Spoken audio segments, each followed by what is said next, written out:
जय जय रामकृष्ण हरी. आपण आत्मनिवेदन भक्ती बघतोय. ज्याप्रमाणे सोनं आणि कंकण ह्यात भिन्नता नसते, तशी भगवंत आणि भक्तामध्ये सुद्धा भिन्नता राहत नाही. ज्याप्रमाणे आरसा साफ केला की त्यात चंद्र, सूर्य, आकाश या सर्वांची प्रतिबिंब जशी दिसतात, अगदी सहजपणे दिसतात, तसा तो आपल्याला त्याच्यामध्ये धारण करतो. आणि भगवंत सांगतो की माझे सर्व वैभव मी भक्तामध्ये मी प्रतिबिंबित करीत असतो.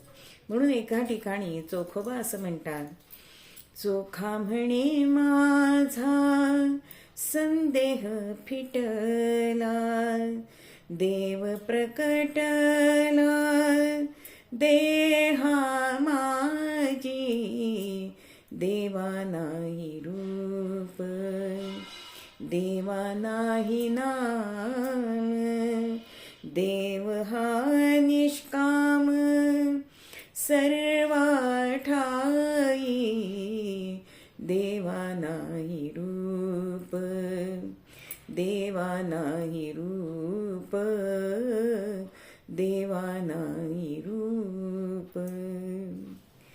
आपणच देहरूप झालो आहोत असं त्यांना वाटतंय. म्हणजे आपल्यामध्ये सुद्धा एक खरा मी आणि एक खोटा मी असतो बरं का. खोटा मी हा देहबुद्धीने पोचला जातो आणि तो नाहीसा झाल्याशिवाय आत्मबुद्धीचा खरा मी हा आपल्या पूर्ण ऐश्वर्याने प्रकटच होत नाही. खोटा मी नाहीसा करण्यासाठी त्याला भगवंताच्या चरणी व्हावं आणि यालाच आत्मनिवेदन भक्ती असं म्हणतात. मग सामान्य माणसांना असा प्रश्न पडतो की देवाला स्वतःला अर्पण करायचं म्हणजे काय करायचं नक्की?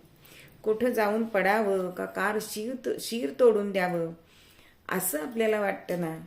मग त्याच्या प्रश्नाचं उत्तर समर्थ आपल्याला देतात. आत्मनिवेदनाचे लक्षण आधी पहावे मी कोण, मग परमात्मा निर्गुण तो ओळखावा श्रीराम. अहो स्वानंद घन आत्मा तो मीच आहे हे संत वचन आपण आपल्या मनावर पूर्णपणे ठसवून घेतलं पाहिजे आणि सतत साधनात राहिलं पाहिजे असं आपल्याला समर्थ सांगतात. जय जय रघुवीर समर्थ.